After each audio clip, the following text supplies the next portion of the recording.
Happy Saturday, everybody, and welcome back to Wander to the Edge. My name is Adam Asher from the Edge of Adventure. I'm Zanne from Where Gals Wander. And Zan, I think you're wearing a one of those hoodies that we can get now at Yes. wheregalswander.com.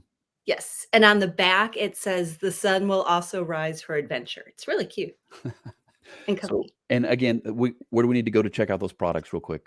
Wheregalswander.com or shop.wheregalswander.com. Well, it's And great. I have so many new items. I think I showed you one of them.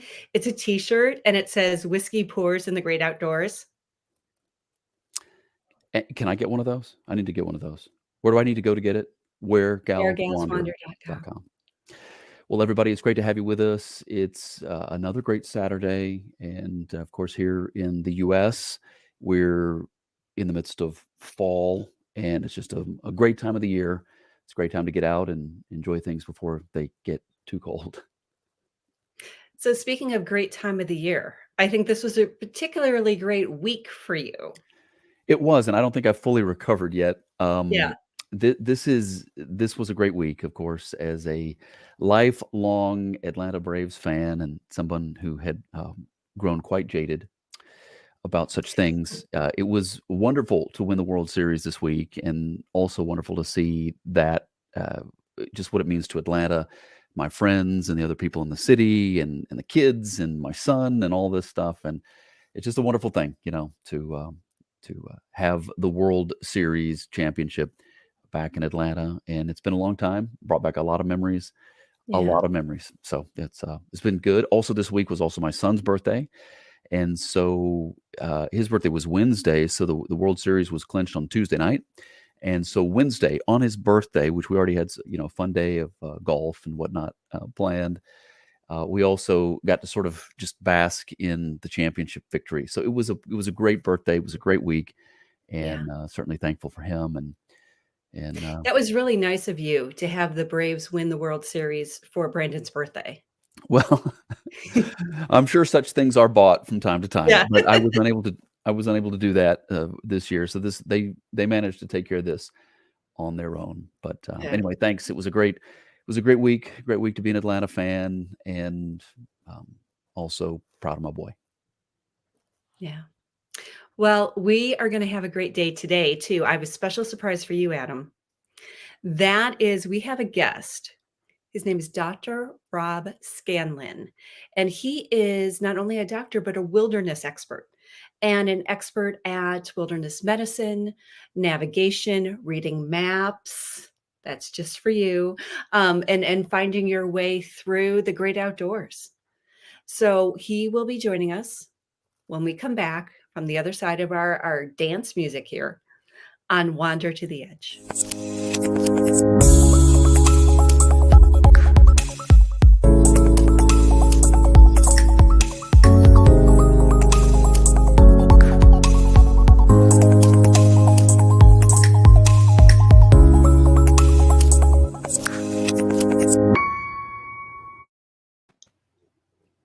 Hey, Rob.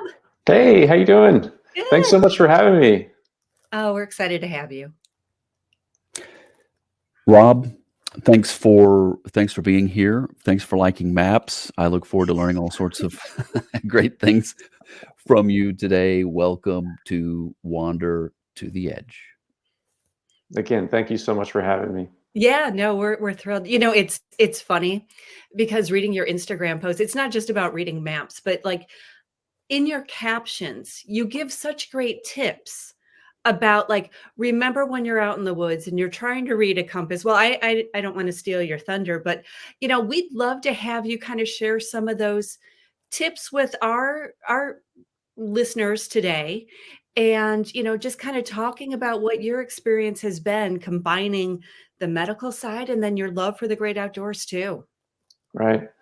Yeah, so it's been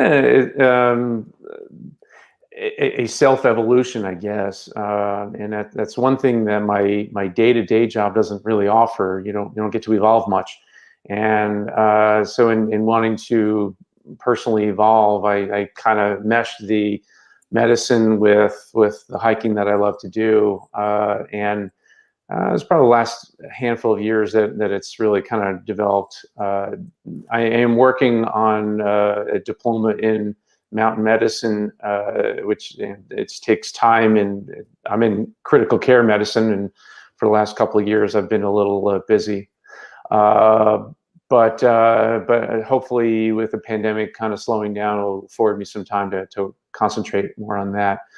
But I started as a hiker in my early years of practice, actually, as a stress reducing activity. Other docs and nurses from the hospital at the time when I was working up in North Jersey, we would meet in Harriman State Park, sorry, in New York State, which is just 15 minutes from the house, and we'd just go hiking on Saturdays, and it was just a great introduction to the outdoors, and just discovered this love for everything outdoors. And so it started out as just something as a stress reducing activity, just became more and more of a passion. And so the wilderness medicine was again the melding of, hey, I'm a doc, I care about the well-being of others, and I'm also a hiker. And so wanting to learn more about care of the sick and those who are needing rescue in the wild. Wanted to get better at that. So I'm used to working in sort of low information environments in critical care. You don't have a lot of time necessarily to get tests back, et cetera. You just have to work on what you have in front of you. So it's being a doc out in austere environments, you have that, little to work with, and you're going on what you have in front of you, and testing your skills and your knowledge from what you can see. So that's it was sort of a natural progression for me. But if you mentioned the Instagram posts, I'm normally an introvert, so social media is kind of a new thing for me, and I figured, if I'm going to go on there, I wanted to count for something. I want to make some type of difference. I just don't enjoy taking pictures of me or putting pictures of myself up for the world to see. It's almost like I don't even like to look at the pictures of myself, actually. But that's what gets the attention. So if you do just pictures of scenery, you get a certain amount of likes. And you put a face in there, and then boom, you get a lot more attention. So more eyeballs on that post gets more of that read. So I'm just doing it as a means to get attention to it. But where I'm trying to enter into the arena in wilderness medicine is yes, as a practitioner, but you can probably notice from my posts what I want to bring to the hikers and the backpackers, and particularly the aspiring, the beginner and intermediate hikers, that preparation mindset. And so as a human being, as a doctor, it bothers me that a certain number of people die every single week in U.S. national parks alone, and a ton of people need rescue in the same period of time. So U.S. National Park data only, 6 people die, and then between 80 and 92 people need rescue every single week. So that's just the U.S. National Park system. So there's 65 million hikers and backpackers in North America. So that's U.S. and Canada. So that's not even counting Canadian data, and that's not even counting all the state parks and outdoor recreation facilities that are not in the national park systems. So the numbers are just vastly larger than what the U.S. National Park data outlines. And so these people are parents, they are children, they are friends and siblings of all of us. And though on average, so if you take that data, and there's only 8 deaths per 10 million visitors to U.S. national parks. So you can look at the data in one or two different ways. You can say, well, it's only 8 people die for 10. What are the chances? But honestly, every single one of them probably said the same exact thing. What are the chances? But it wound up being a real thing for them. And so what I want to try to do is bring the information to the hikers and backpackers that most of those deaths and need for rescue were actually preventable. And so if we just prepared ourselves for what we're actually going to face, like, I don't know, in the last, I think it was over the summer, 2 people died in Death Valley National Park in the same week from dehydration. So we either did not bring enough water with us, or we weren't prepared for the kind of temperatures they were going to face, etc. So there was perhaps a preparation issue there. And so knowing the environment you're going to go into and knowing how to get in and out of it, more importantly, is really where I'm trying to bring that to the audience. This is Wander to the Edge. And for those of you listening on Spotify or listening on Apple or listening on one of the audio platforms, my name is Adam Asher. And we also have Zanne with us today from Where Gals Wander, and our very special guest, Dr. Rob Scanlon. And we're talking hiking, we're talking wilderness, we're talking medicine, we're talking preparation. And he is a great guy to have on the show to talk about these things, because he sort of brings all of that together. So I'm gonna back up a little bit here, Rob, and help us understand briefly, just the elevator version. But what got you to this point as a doctor? You got into medicine. Why? Oh gosh. A number of reasons, but I do have a love for humanity. I do have an empathy for those who need help, and I have an aptitude for science, and so that was natural for me to go into medicine in general. Now, you mentioned that it's been a very stressful time over the last few years. Maybe just touch on that a little bit in terms of working in critical care and what that's been like for you. Yeah, certainly, it's affected all of our lives in one way or another, and certainly has become a hot button topic, a political football, etc. But no matter where you come from, it has affected our lives in one way or another. I think most people at this point know people who've either gotten sick or have died from COVID-19. And personally taking care of individuals in a community with a very low vaccination rate, we were seeing tons of people come into the hospital, and unfortunately, a decent number of them who we weren't able to save, despite weeks of trying to fight to try to undo the situation with so little tools in our tool belt, especially in the beginning. I've and the Delta wave this past summer for the Southeast was probably the worst we had it as far as mortality and how overwhelmed the hospital was. And I've never been lower psychologically than I was during the middle of it. Just so sad and demoralizing, and kind of the same way I feel about hikers dying and needing rescue in the wilderness. Most of them didn't have to happen, and that was really the saddest part of it. So people lost their family members or friends from something that was preventable. Looking too at some of the things that you have an interest in and a passion for in the healthcare industry. You also work with military vets that are struggling with PTSD. What's the background on that? What a wonderful thing to do.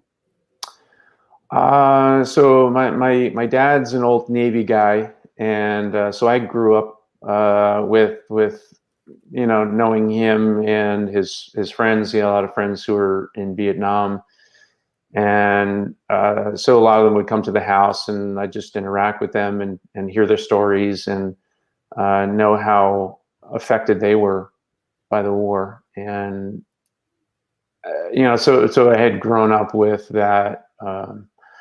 Not only hear about it on the news or whatever, but I grew up seeing it, and I currently have friends who are military vets, and so I continue to have that compassion for the things they've experienced that no one should have to, and things that you couldn't even make up, that watching it on a movie screen wouldn't even do it justice. And knowing that these folks are the people who defend democracy throughout the world, and again, there's a lot of political talk about why the U.S. gets involved abroad, et cetera. But politics aside, these folks are the ones who keep our freedoms in our hands, and what a way to come back from that is to be broken and to be contemplating your own ending. And so I was approached by one of my friends who's a former SEAL team team guy, and asking if I'd like to get involved in a nonprofit organization. And so it took me about 2.5 seconds to say yes. And we were involved in a cross-country bicycle race to raise awareness for that effort.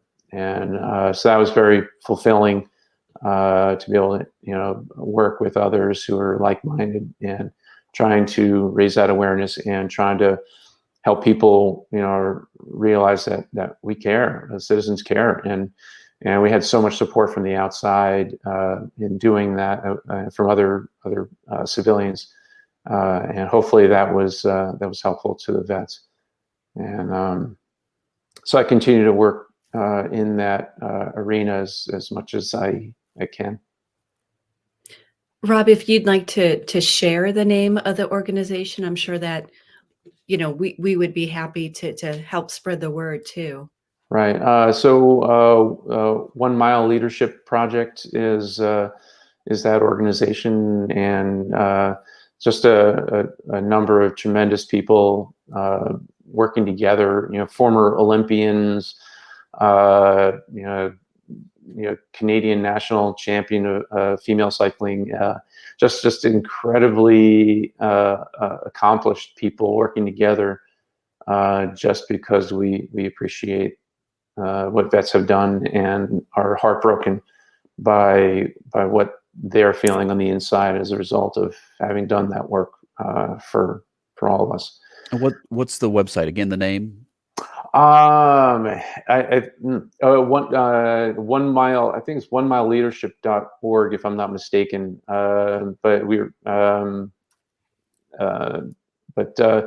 I'm also working with a sort of a fledgling organization that's also doing this, and Alignment Alliance, and just actually was brought on to a board as a board member for a project that's working with vets suffering from PTSD and doing hyperbaric chamber therapy, and it's gained a lot of traction recently, and so the organization that's wanting to do more of that had me jump on. So I've yet to get involved physically with them, so it's just sort of really new stuff. And so, Rob, I think about all the wonderful things that you do, okay? The ways that you're serving other people. And yet, I think when you are a person like that, and in particular, right, in the area in which you serve, where you're called. You've been chosen by destiny to serve in these ways, and yet there can be a weight to that, because in a sense you're carrying the weight for all the things and the people that you care about, some of whom you cannot save. Um, and you do what you can. We all do what we can, Yeah. but at the same time, there are things beyond our control, of course. How does hiking, how does the getting outside into the wilderness help you with that burden, shall we say? Um, yeah, it's definitely therapeutic. In my world at work, I'm kind of forced to be this. Everything's on you. Their fate, the questions from family, etc. Uh, and when and I don't want to call it we've failed, but when we're unable to get somebody on the right trajectory, or they do die, then you take it personally. It's how I identify myself professionally, is being able to do this. And before the pandemic, when I had diseases that we know about and treatments that we know about, did a pretty good job of that. And the pandemic just was a complete 180. So where the hiking and backpacking comes in is, I enjoy being amongst these mountains that have been in existence for hundreds of millions, if not more years than that. And to feel finite, to feel small and insignificant, um, that's actually, a weird thing, but I think it grounds me and makes me feel more human, and that I can't change everything. I can't alter everything. I'm only here for a short period of time, and I'm just doing what God, I guess, blessed me to do. And there's only so much you can do with that. I don't know if that makes sense at all, but it's the solitude. I think there's a primitive, primal sort of thing about it too, that brings you back to just the basics. Rob, I'm just struck hearing you speak about everything that you're involved in with the veterans and the medical field, and wanting to help just humanity connect with the outdoors safely. And it strikes me that you are so much more than all of those. You are almost like a healer in your own right. And healing in the sense of the mind and the body and the spirit. And hearing you talk about this enormous weight that you also have to carry, to try and accomplish all of that. But I think just the fact that you make that effort, and that you try to make the world a better place. You try to care about people. You try to care about the earth. And at the core, that's what being human should be all about, is just trying to connect and to care. And regardless of the outcome of that, just the energy and the investment and the love that you put into that, I think really makes a difference. Well, thank you for saying that. I'm just a guy trying to get through the day, though. And I think that's why we like you, is that's your perspective. Yeah. And yeah, we appreciate what you do for other people. Let's talk then wilderness medicine, because it's a term that you used and it's important to you. What is wilderness medicine? So wilderness medicine is just, it encompasses a bunch of things, but so there's out in the field wilderness medicine, and there's kind of care of the individual in a facility in kind of a remote location. It encompasses treatment of the things that people encounter and find trouble in the wilderness environment, which are unique to the suburban or urban environment, and um, the ways in which people can become injured, et cetera. And so wilderness medicine encompasses the majority of it for the practitioners is the rescue of these individuals and the care of those individuals with a minimum of equipment and assistance, and stabilization of that patient. So either in the field or in an emergency department right outside of a national park, for instance. I was at a wilderness medicine conference in February 2019. I'm sorry, February 20, just before the pandemic hit, and I was listening to a lecture from one of the guys. He's in Albuquerque, emergency department physician, and he was talking about how rescue teams rescue these folks. It was in the springtime.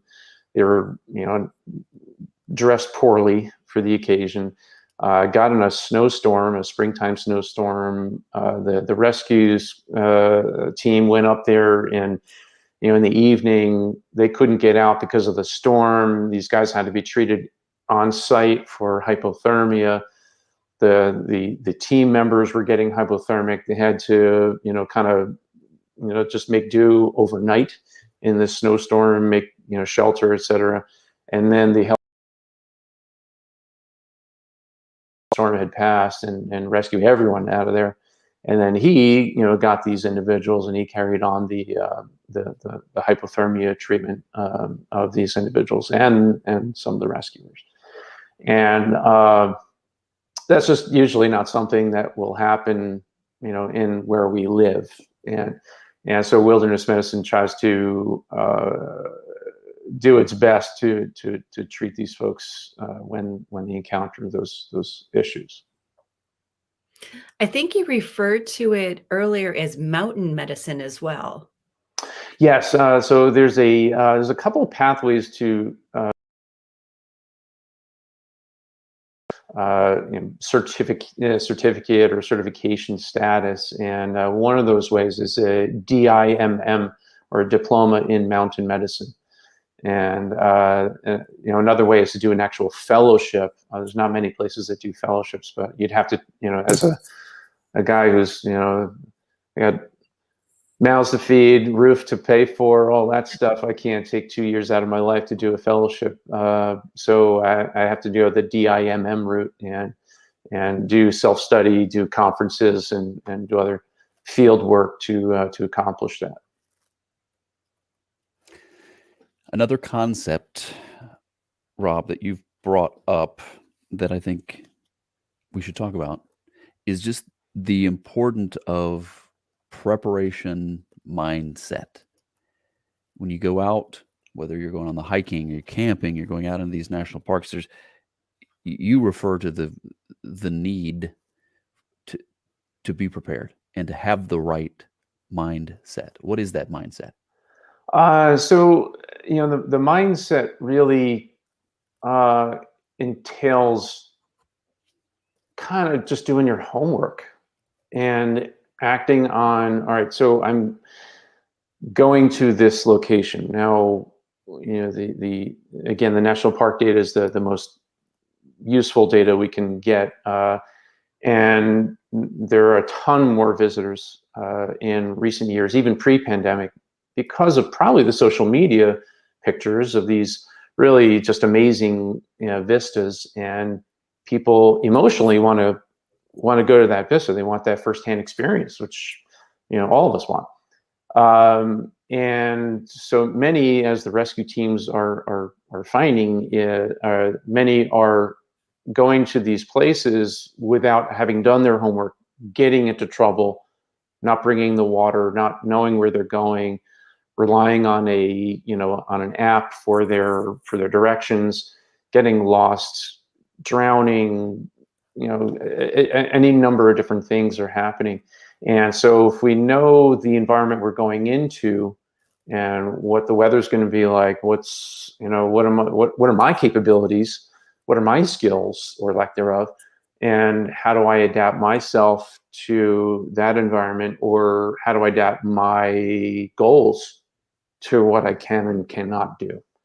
And so that's really where the preparation mindset comes in. Is it's unfortunately not, and I don't mean to criticize at all. Vast majority of people who go into these national parks get out and go home. And I'm not trying to knock anybody, but these rescues and the deaths are real, and they happen, and largely because these folks were not adequately prepared. I think we've all, gone on a trail, a day hike or something like that, and we see a family, husband, wife, and child, not even a bottle of water amongst them, and like, oh my God, or wearing jeans, cotton, oh my God, like stuff that just you cringe, and and you hope to God they don't find trouble, because they're in deep if they do. And so there's a lot of information on survival, what to do when you're out there lost, trying to survive, etc. I'm not a survival guy to per se, but what I want to do is try to open people's eyes to what can happen, what they can do to mitigate being that person in that survival situation. And so that's where my angle is in all this. One thing that you brought up in the Instagram post, again, that kind of caught my eye, is the simple fact that a lot of people today don't know how to use a compass, don't know how to read a map, because they're so reliant on their phone. What would you tell those people? It's actually much easier than people think. There are those of us who, even our regular lives, we have some internal compass. We just know where we're going. We know where north is. We know where south is, east and west, just based on just cues in the environment. And other people, they need an app or Siri to get home from work every day, just because they don't know directions. And so there are certainly the directionally challenged and those who are not. But even with that, as long as it's north, south, east, and west, and you can find north, and there's ways to find north that are very, very easy on a map. Learning a map and compass is way easier than people think, and I think a lot of people just stop at I don't know that stuff, and they don't go that extra mile because it's easier to open up the app. So I'm one of those people. So I am completely directionally challenged. I have no clue. Even when Adam and I talk, I'm like, you have to give me landmarks, right? Like we were trying to meet in an airport and he's trying to give me, I'm like, no, just tell me something to look for, like a sign, and I'll just meet you under that sign. So give us some of that advice. If I'm looking at, like, how do I find north? Let's just start there. So if you have the map and compass with you, then so the first place you go is on the map called the declination. And so that's outlined in a couple of posts of mine. So the declination is the area of the map. Sometimes you have to look for it. Some places it's easy to find on different maps, but it will show you a circular compass-like image. And so it'll have, an N and a star, and then it'll have an angled arrow off of that point. And so that means that, so there's true north, which is the up and down lines of the map. And then there's magnetic north, which is a little off. It's not in the same location. And because the Earth is a three-dimensional structure and the map is a two-dimensional structure, we have to translate the two. So if you can line up your compass along the lines of the up and down on the map, and then turn them both so that your magnetic north to which the compass is pointing matches that offset arrow on the declination. So once you're there, then those straight lines, and where the axis down the center of that compass is actual true north, what is on the map. And so from there, then to your immediate right is east. Behind you is south. To your left is west, and in between. And so if let's say you're on the trailhead and you determine, all right, so that's north, and the trail is going, let's say, northwest. All right, and you get lost on that trail. So what is the opposite of northwest? It's southeast. So if you've got that compass on you and you know how to determine where southeast is just by, again, repeating what I was just saying before. All right, so that's north. All right, so southeast must be to my 4 or 5 o'clock. So let me go in that direction, and following the compass as you go along. It's a practiced skill. It's a cultivatable, if that's a word, skill. It is a perishable skill. If you don't use it, you lose it, much like anything else. And so I usually will have people start off, know the trail, get the map, know the trail you're going to go on, and constantly reference that map. So the trail goes off to the left. Look on the map. Oh yeah, see, it's going off to the left over here. Okay. And so, and then it goes uphill and then to the right. All right. Yeah, it's going to the right. Okay, so this is where I am. And so getting to at least know those little lefts and rights will help you to gain a bearing, if you will, not the bearing on a compass reading, but a bearing on, all right, I can use this, I can follow this. All right, so if this is true, I just made the right. So up, it's going to go straight for a period of time, and then it's going to make another left, and we're going to go into switchbacks according to this map. All right, so and then you know to expect that. And so the more you look at it, the more you understand it. And I guess it's like learning how to play an instrument. Certainly there are the Beethovens of the world who just look at the instrument and they just understand it. And other people have to actually figure out the chords and can become competent players the more they do it. And that's where the directionally challenged folks are probably in. That. Yeah, I don't know I how love that analogy. Yeah, I don't know how the phone does all that. Rob, you made it sound pretty advanced, and yet the phone figures it out. But this is sort of for your sake, Rob, this is sort of an ongoing joke kind of between me and Zanne, because I like maps. And I remember, back in the day, as they say, when we would go on a trip and you needed a map, you had to have a map if you were going to go across country. If you were, I used to drive in Mexico, and I found my way around based on the maps. Now, obviously we're talking about road maps in that case, but there's something about that I miss. I will tell you, of course, I use my phone. I use GPS when I'm trying to, get to a meeting somewhere real quick, and it's just easier to plug in the address and get there. But there is something that we miss, I think, from an adventure standpoint, by just doing what the phone tells you to do versus making those decisions yourself, figuring it out yourself. And there's something about that that is a more rich experience. Now, it's important that you know your skills and make sure that you don't get yourself into a mess. But when you think about our dependency on the phones and for all sorts of things, but the maps, for example, am I the only one that has used the map to get to a location, but you start getting there, it might be a little bit remote, and then you realize, oh, great, there's no cell service here.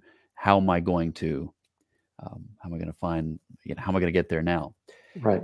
And that that's a different problem than we used to have, when you used to find things based on a map. So I mean, maybe that's just nostalgia for me, but I like maps, and I like them in large part for what they represent. But anyway, thanks for that, and thanks for all you do, Rob. I mean, I know you're doing a lot of different things, and you have this heart for people, which shines through in all these different areas, and we're just thankful for that, and thankful for the time you took to chat today on this Saturday and let us get to know you a little bit.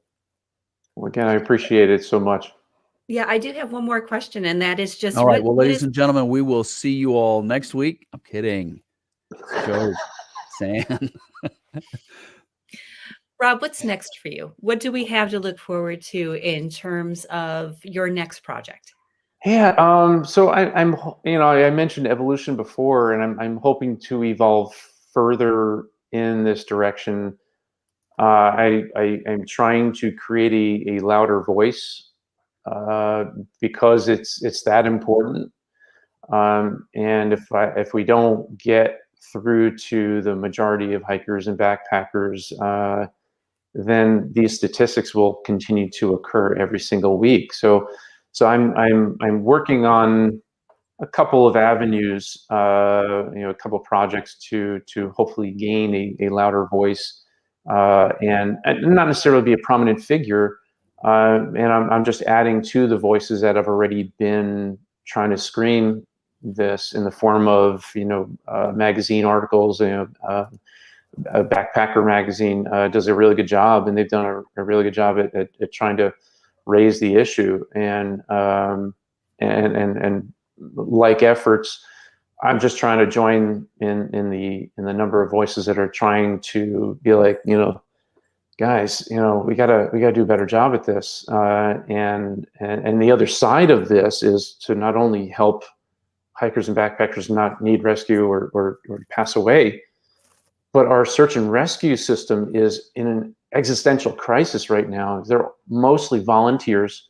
They're stressed out with things that could have been prevented, and they're all leaving their posts. And so the search and rescue teams are getting smaller and smaller, thinner rosters to cover the demands, and with an increasing demand of people out there. So it's really in order to help the system as well, that is in great crisis right now. I know I've gone on longer than you probably wanted me to, No, thank you. But so the future is hopefully to gain some traction in that regard. Well, we just, again, to echo what Adam said, thank you for everything that you do. And I mean, you're helping to save lives, so many lives that we don't even know about, just by helping people to be prepared and avoiding that. So, well, thank you again for joining us. Thank you. Next week, we are going to have another fantastic guest. Pos and Ruby are going to be joining us, and one of them is a van that travels around the world. So we're going to have a chance to meet and talk with both. And check out Dr. Rob Scanlon on Instagram. We'll see you next week right here on Wander to the Edge.